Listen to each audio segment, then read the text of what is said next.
I just want to thank Mr. White for basically loaning this to me for a few months while I repaired it. There's a bunch of issues on it. This actually has a removable top. This is basically now an LMSR, TC Sounds, basically. Eclipse motor. The heat sink of this thing came off. It's a TC9 Plus dual 1-inch slugs. I ended up filling this cavity with a little bit of epoxy to hold it in place and also to make a better thermal bond. I'm going to ship it whole though, even though you can remove the top assembly. And then what we did was we recycled a LMS coil, which is also used in the TC Sounds TC4000, which is like a quad stack with a thin top plate. So but we're going to do TL small parameters on it, and then not sure if I'm going to trim it just because it's so thick right there with the adapter. I think we had to use a little bit of an adapter. No, this is left over from the there was a Eclipse titanium cone. So I'm going to put an inner cap on this, and then this cap, the carbon fiber 180 millimeter, because this is the 5 series cone. So we can do the TSPs real quick.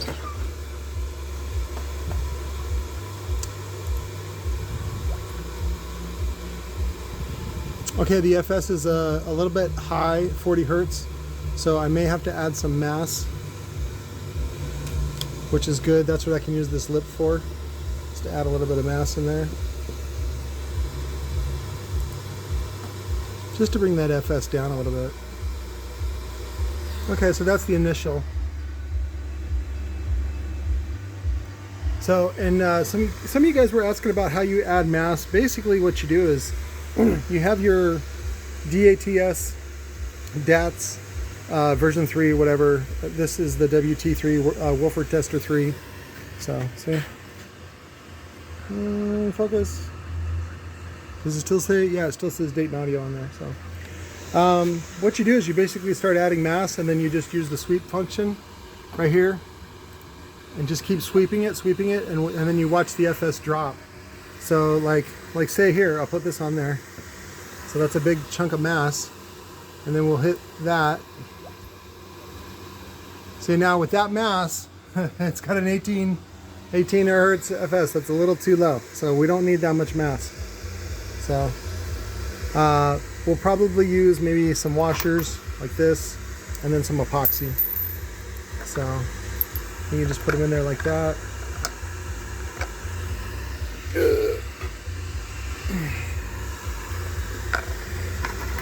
And if you say, Patrick, oh, that's a hack, I'm like, yes, it is. It is a hack. So there are other ways to do it, especially in production. Oops. Especially in production. And you'll see that if you ever get a hold of the Sunfire, which again is by TC Sounds, the passive radiator. It's just a hunk of steel. So we can do a sweep on just that and see how it goes. So it already dropped it to 34. So yeah, that's probably, I might add a little bit more, and then you got to remember that we're going to add epoxy to that as well. So that's all it is. It's just you add a little bit more mass. The FS drops, the sensitivity goes down a lot, and that's the sacrifice. But again, this thing can handle a good amount of power. You know, I think Tilo rated it, basically it does like 1,000 watts. So, but I'll put a link to the old archive webpage when Tilo brought back the TC9 and was selling it for a half a minute, and show it to you. So, but that's it. I love you guys. I'll talk to you later.